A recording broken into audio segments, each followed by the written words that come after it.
एक गर्भवती महिला भीड़ भरी बस में खड़ी थी। बस इतनी भरी हुई थी कि सांस लेना भी मुश्किल लग रहा था। लोग एक दूसरे से चिपके हुए खड़े थे। पसीने की गंध, धक्के मुक्की, शोर शराबा, सब कुछ मिलकर माहौल को और भारी बना रहे थे। उस महिला के चेहरे पर थकान साफ दिखाई दे रही थी। उसके एक हाथ में बस की रॉड थी और दूसरा हाथ धीरे से उसके पेट पर रखा हुआ था, जैसे वो अपने बच्चे को हर झटके से बचाने की कोशिश कर रही हो। बस हर स्पीड ब्रेकर पर उछलती और उसका शरीर हिल जाता, लेकिन वो खुद को संभालती रही। उसकी आंखों में हल्की सी परेशानी थी, लेकिन साथ ही एक उम्मीद भी थी। शायद कोई उसे देखेगा, कोई उठेगा, कोई कहेगा आप बैठ जाइए। लेकिन पूरी बस में कोई नहीं उठा। कुछ लोग मोबाइल में लगे थे, कुछ खिड़की से बाहर देख रहे थे, कुछ ने उसे देखा जरूर, लेकिन नजरें फेर लीं, जैसे ये उनकी जिम्मेदारी ही ना हो। एक बुजुर्ग आदमी ने एक पल के लिए उसकी तरफ देखा, फिर धीरे से अपनी सीट पर और आराम से बैठ गया। दो कॉलेज के लड़के हंसते हुए वीडियो देख रहे थे। उनके सामने खड़ी वही महिला बार बार संतुलन बनाने की कोशिश कर रही थी। हर झटके पर उसका चेहरा थोड़ा सिकुड़ जाता। शायद दर्द होता था, लेकिन उसने आवाज नहीं उठाई। उसने किसी से कुछ नहीं कहा, बस चुपचाप खड़ी रही। उसके माथे पर पसीना आ गया था। उसने अपने दुपट्टे से पसीना पोंछा और फिर से रॉड पकड़ ली। तभी अचानक बस ने जोर से ब्रेक मारा। पूरा शरीर आगे की तरफ झटका। वो महिला गिरते गिरते बची। उसके होंठों से हल्की सी आवाज निकली, ओह। लेकिन फिर भी किसी ने ध्यान नहीं दिया। तभी एक कोने में बैठा लगभग 10 से 11 साल का छोटा लड़का, जो अब तक चुपचाप सब देख रहा था, धीरे से उठा। उसकी आंखों में मासूमियत थी, लेकिन उसके अंदर इंसानियत जिंदा थी। उसने बिना कुछ सोचे अपनी सीट छोड़ दी और धीरे से उस महिला के पास आकर बोला, आंटी, आप बैठ जाइए। उसकी आवाज छोटी थी, लेकिन उसमें सच्चाई थी। महिला ने पहले उसे देखा, फिर सीट को देखा, जैसे उसे यकीन ही नहीं हुआ कि कोई उसके लिए उठा है। उसने हल्के से कहा, नहीं बेटा, तुम बैठो। लेकिन लड़का मुस्कुराया और बोला, नहीं आंटी, आपको ज्यादा जरूरत है। उसकी बात सुनकर महिला की आंखों में आंसू आ गए। उसने धीरे से सीट पर बैठते हुए अपने पेट पर हाथ रखा, जैसे अपने बच्चे को कह रही हो, देखो, दुनिया में अभी भी अच्छे लोग हैं। बस में बैठे कुछ लोगों ने ये सब देखा। कुछ को शर्म आई, कुछ ने नजरें झुका लीं, लेकिन उस छोटे बच्चे ने बिना कुछ कहे वो कर दिया जो बड़े बड़े लोग नहीं कर पाए। महिला अब थोड़ी आराम में थी। उसकी सांसें धीरे धीरे सामान्य हो रही थीं। उसने उस बच्चे के सिर पर हाथ रखा और कहा, भगवान तुम्हें खुश रखे। लड़का बस हल्का सा मुस्कुराया और खड़ा हो गया।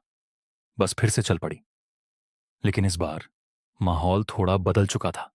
उस एक छोटे से काम ने पूरी बस को आईना दिखा दिया था। इंसानियत अभी मरी नहीं थी, वो बस कहीं छुप गई थी, और आज एक छोटे बच्चे ने उसे फिर से जगा दिया था। बस फिर से धीरे धीरे आगे बढ़ने लगी, लेकिन अब उस भीड़ भरी बस का माहौल पहले जैसा नहीं था। जैसे किसी एक छोटे से काम ने सबके अंदर कुछ जगा दिया हो। गर्भवती महिला सीट पर बैठी थी।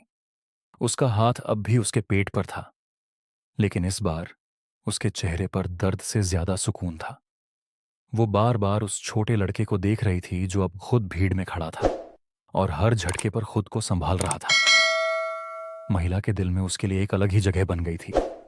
उसने सोचा कि इस बच्चे को शायद घर जाकर कोई खास खाना भी ना मिले, लेकिन दिल कितना बड़ा है इसका। तभी बस एक बड़े ट्रैफिक सिग्नल पर रुक गई। बाहर तेज धूप थी और अंदर गर्मी और भी बढ़ गई थी। कुछ लोग चिढ़ रहे थे, कुछ बड़बड़ा रहे थे, लेकिन उस महिला की नजर सिर्फ उस बच्चे पर थी। अचानक उसने अपने बैग से पानी की बोतल निकाली और उस बच्चे को आवाज दी, बेटा, पानी पी लो। बच्चा पहले हिचकिचाया, फिर धीरे से बोतल ली और मुस्कुराते हुए बोला, धन्यवाद आंटी। उसने थोड़ा पानी पिया और वापस कर दिया। महिला ने प्यार से पूछा, कहाँ जा रहे हो? लड़का बोला, स्कूल से घर, मम्मी इंतजार कर रही होंगी। महिला ने फिर पूछा, तुम्हारी मम्मी क्या करती हैं? लड़का थोड़ी देर चुप रहा, फिर धीरे से बोला, मम्मी घरों में काम करती हैं, पापा नहीं हैं। ये सुनते ही महिला का दिल भर आया। उसे अपने बच्चे का ख्याल आया। उसने सोचा कि अगर उसका बच्चा भी कभी ऐसी हालत में हो तो। उसके अंदर एक अजीब सी बेचैनी हुई, लेकिन साथ ही उस बच्चे के लिए और भी ज्यादा सम्मान बढ़ गया। तभी अचानक बस फिर से चलने लगी और थोड़ी दूर जाकर एक स्टॉप पर रुकी। कंडक्टर जोर से चिल्लाया, अगला स्टॉप, जो उतरना है उतर जाओ।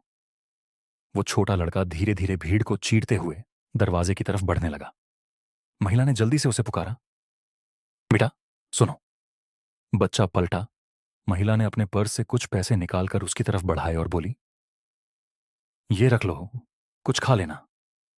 लेकिन बच्चे ने तुरंत सिर हिलाया और पीछे हट गया। नहीं आंटी, मम्मी ने सिखाया है बिना मेहनत के पैसे नहीं लेते। उसकी ये बात सुनकर बस में खामोशी छा गई। महिला की आंखों से आंसू निकल पड़े। उसने पैसे वापस रख लिए और सिर्फ इतना कहा, तुम बहुत अच्छे हो बेटा, भगवान तुम्हें बहुत आगे बढ़ाए। बच्चा हल्का सा मुस्कुराया। आप अपना ध्यान रखना आंटी, और बच्चे का भी। ये सुनकर महिला ने अपने पेट पर हाथ रखा और पहली बार खुलकर मुस्कुराई, जैसे उसे अपने बच्चे के लिए एक नई उम्मीद मिल गई हो। बच्चा बस से उतर गया और भीड़ में खो गया, लेकिन उसकी बातें, उसका व्यवहार, उसकी इंसानियत वहीं बस में रह गई। बस फिर से आगे बढ़ी, लेकिन इस बार कई लोग चुप थे, कुछ सोच में थे। एक आदमी जो पहले सीट पर बैठा था, अब उठकर एक बुजुर्ग को बैठा रहा था। दो कॉलेज के लड़कों ने अपना मोबाइल नीचे रख दिया और खिड़की से बाहर देखने लगे। शायद वो भी सोच रहे थे कि असली शिक्षा किताबों से नहीं, इंसानियत से मिलती है। महिला ने खिड़की से बाहर देखा। हवा अब थोड़ी ठंडी लग रही थी। उसने धीरे से अपने पेट पर हाथ फेरा और मन ही मन कहा, मेरे बच्चे, अगर तू भी उस बच्चे जैसा इंसान बना तो मुझे जिंदगी में और कुछ नहीं चाहिए। उसकी आंखों में अब डर नहीं था, सिर्फ उम्मीद थी। और उस दिन उस भीड़ भरी बस में सिर्फ एक सीट नहीं दी गई थी, बल्कि लोगों को ये याद दिलाया गया था कि इंसानियत अभी भी जिंदा है। बस उसे जगाने के लिए कभी कभी एक छोटे से दिल की जरूरत होती है,